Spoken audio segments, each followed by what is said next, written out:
माननीय पोलीस अधीक्षक संदीप घुगे यांनी सांगली जिल्ह्यामध्ये चोरीस गेलेल्या मालमत्तेचा शोध घेणं, शरीराविरुद्ध गुन्हे करणाऱ्या आरोपीविरुद्ध कारवाई करणं तसेच अवैध हत्यारे बाळगणाऱ्या इसमांची माहिती काढून त्यांच्यावर कारवाई करण्याचे आदेश दिले आहेत.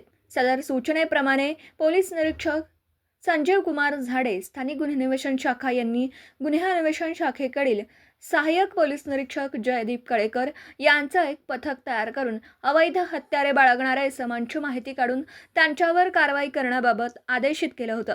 दिनांक 8/12/2025 रोजी सहाय्यक पोलीस निरीक्षक जयदीप कळेकर व त्यांचा स्टाफ असं पेट्रोलिंग करीत असताना डीमार्ट 100 फुटी रोड आले असता पोलीस हवालदार 1728 अतुल माने व पोलीस हवालदार 1995 रणजित जाधव यांना गुप्त बातमीदारामार्फत माहिती मिळाली.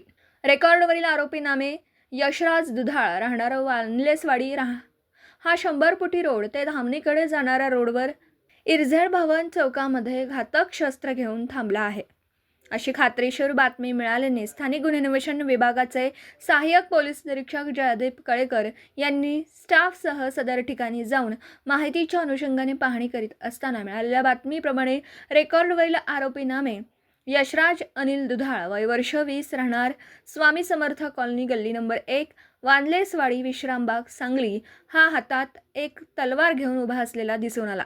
तसेच सहाय्यक पोलीस निरीक्षक जयदीप कळेकर यांनी रेकॉर्डवरील आरोपी यांच्या अंगझडती घेतली असता त्याच्या कमरेला एक कोयता मिळून आला. त्यास तलवार व कोयता बाळगण्याचं कारण विचारलं असता तो उडवाउडवीची उत्तरं देऊ लागला. त्याने त्याचे कोणतंही समाधानकारक स्पष्टीकरण दिलं नाही. सोबत असलेले 2 पंचांसमक्ष सदरचा मुद्देमाल सविस्तर पंचनाम्यांनी सहाय्यक पोलीस निरीक्षक जयदीप कळेकर, स्थानिक गुन्हे अन्वेषण शाखा सांगली यांनी जप्त करून पुढील तपासकामी विश्रामबाग पोलीस ठाणे येथे रिपोर्टने आरोपी व मुद्देमाल जमा करण्यात आला.